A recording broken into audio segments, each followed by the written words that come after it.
Hi. So today's story is going to be when I was living in northern Maine, Limestone, Maine to be exact, Loring Air Force Base. In the last video, I talked about having to live basically in the Kansas City ghetto when my dad went to Vietnam. Well, I also mentioned that my dad came back early because he had injured his arm, and basically what happens is the military will find its way to get you back. And in this case, they sent us, along with my dad, to Limestone, Maine.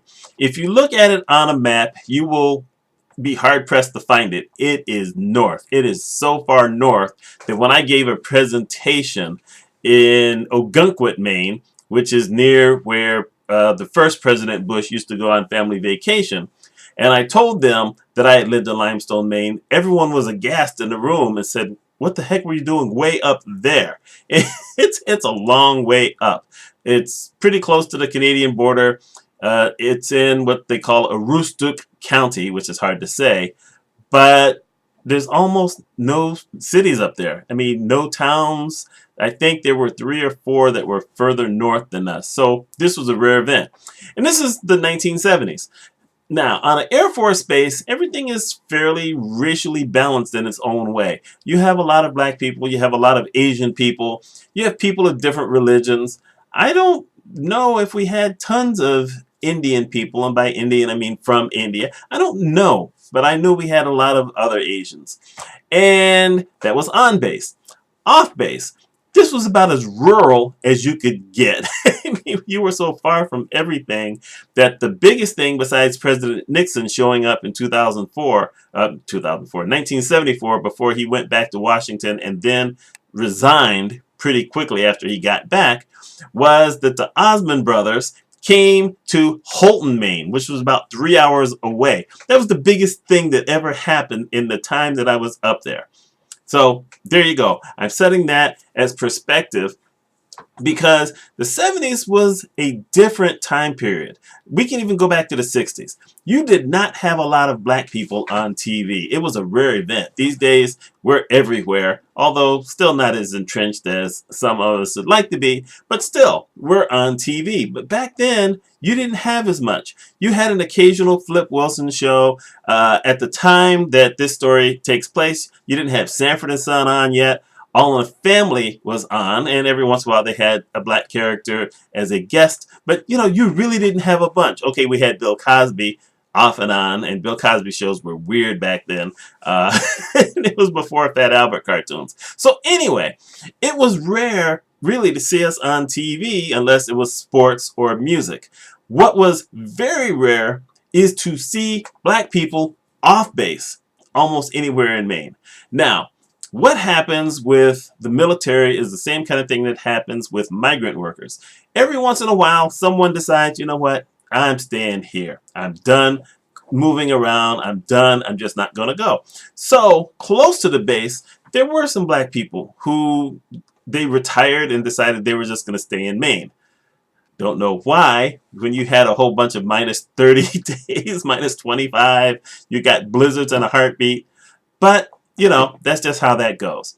But where this story is going is that I was 13 years old and I was a bowler. I loved bowling. I had actually started as a really little kid when I had to push the ball with 2 hands, and I just progressed from there. And so I was in a bowling league and I did pretty well, and I had, my bowling friends. And we decided that we wanted to go to a tournament off base.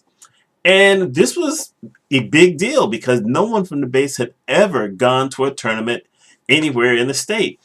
And we got someone paid for it. We got someone from the base to drive us down there because we were military kids. And I can't tell you where I was. Reason being, think about this. How many 12, 13-year-olds who don't drive actually know where they are all the time? I'm betting that if you left your hometown, or if you're in a bigger city, most kids would not have any idea of the streets and where they were. That happened a lot in Maine. Every once in a while you'd be taken somewhere, because I'm going to tell another story at another time about picking potatoes, which I did at 15, but that's a different story for another time. So anyhow, we're taken somewhere. I have no idea where we were. But once we got into town and we got to the hotel, I knew that there were some strange things going on or something different going on. Because we walked into the hotel and the lady behind the desk centered on me. Not the other kids, not the adult we were with, but me.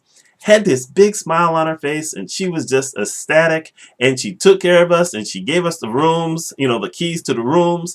And this was a mixed team, so it was boys and girls, but I was the only, minority there, the only black kid. And on the way to the hotel, we happened to pass a Pizza Hut. None of us had ever seen a Pizza Hut before. Like I said, this is back in the early 70s. They weren't everywhere at that time. So we decided we were going to walk from the hotel and walk to the Pizza Hut. And the person who drove us down okayed it, didn't want to go with us. That was fine. So we're now walking to the Pizza Hut. And I'm telling you, this is the truth. Every car that went by did this.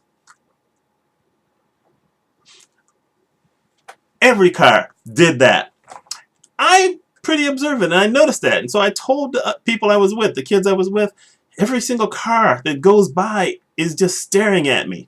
And being like most people are who don't have to deal with this, they all said, oh, you're just being sensitive. That's not happening at all. Nothing, nothing. We walk into Pizza Hut, and every sound stopped. Everyone stopped talking. The people who were working there stopped talking. They all stared at the door. And the people I was with did one of these things, and then they realized, uh-oh, Mitch is right. They're all staring at him. Now, after the initial shock, someone from the restaurant came over, saw us, greeted us with the biggest smile on their face, and sat us down at this booth. Now, you would think everything would proceed normally from here, but it did not. Most of the people who were leaving the Pizza Hut at the time had to stop by their table, and they had to shake my hand. Not everybody's hand, my hand.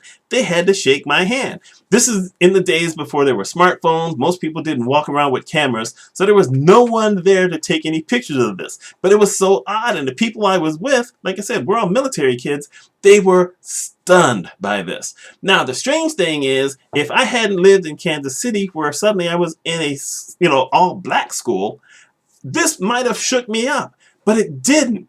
I mean, they were all nice. Everyone was just so nice and pleasant. And I found it to be an amazing experience until the next day, which in its own way was also an amazing experience. We get driven to the bowling alley, and we get inside the bowling alley, and the place is packed. It was like someone got on the phone and said, there's a black person in town. What? Where are they? Well, they said they were going to be at the bowling tournament. People were massed at the bowling alley, and they had cameras, and everybody wanted to take my picture as if this was just like, well, I would say the coming of Jesus, but that got John Lennon in trouble a long time ago. So let's just say that I was an anomaly. This is just something totally unexpected for these people. And it was unexpected for me. I'd never gotten that kind of attention from anybody. Okay, yeah, I did have a school who wanted to beat me up, but that was pretty negative. In this case, everyone wanted to shake my hand. They wanted to take pictures of me. Actually, I wish that there were some people who saw me online and would send me a picture that I was in, because I think that would be interesting to see what I look like in a bowling alley back then with all these people. We didn't take any cameras because we didn't think anything of it at the time. So everyone's watching me. Now, here's the thing about me as a bowler. Back then, I was pretty good, for my age. But I had a quick temper. I didn't like to lose. I don't like to lose now, but back then I really didn't like to lose. Which means that if I didn't throw a strike, I used to kick stuff. I would scream at myself. I would hate myself. If I missed a spare, oh, Lord, no one wanted to live with me. Matter of fact, it was maybe 5 years before my dad would even go to a bowling alley, because he saw what I was like when I was not on. Anyway, I have recognized at this point that I am going to be the one who has to set the standard for the next black person who might happen to show up here. So I now know I have to behave. I cannot act out. I can't kick any machines. I have to keep my composure, and I have to try to do as good as I can. But I'm 13 years old. There's tons of people there. I don't know if any of those people had their own kids at this tournament, but they were all behind me. And I did as well as I could. I didn't do as well as I normally used to do when people aren't paying attention to me. That's a lot of pressure. I wasn't prepared for that. So when I threw strikes, the place exploded. When I got a spare, I got applause. If I didn't get a spare or a strike, oh. And even when it wasn't my turn, people would come up and want to shake my hand. A whole lot of handshaking I did. And this was totally against, well, my protocols for bowling. But I knew that I had to set a standard. And I behaved well. I don't think there's a single person who could have left that bowling alley from whatever town we were in thinking, black people are mean, they're bad, whatever, we got to watch out for them. I think I left a great impression for whomever else may have shown up. And during the time I was still up there, I don't think that another black person ever went. As a matter of fact, I know, because while I was there, we never sent another team to another tournament. And the base closed, geez, what was it? Maybe 7 or 8 years after I left. So I don't know if they ever had the opportunity for someone else to get down there. But I tell this story for a couple of reasons. One, this happened a lot. It's another story I'm going to tell at some point where it happened again, and it was just amazing. Two, it does show that, you have these worries. I mean, once I realized people were staring at me, I worried that, I could be a target. I could be in trouble. After all, we're in some rural city or town or whatever in northern Maine. My parents have no idea where I am. Because that happened a lot. They lived on the base. They never went anywhere in the 4.5 years we were there. The only people who know where we are is probably the base commander and the guy who drove us down there. I mean, none of the parents of any of the other kids knew where we were either. But the people came out. They were very nice. And at that time, I realized, you know what? People are going to be people. And for the most part, curiosity is going to trump people being mean. The other thing I learned is that there are those times when you have to step up and be the example, the good example, for either other people who may look up to you for something or the standard that you need to set so that the people who follow you won't have a tough time because they may not be prepared to do it. I've had to do that a lot in my life. I have been the first black person for a ton of things in my life.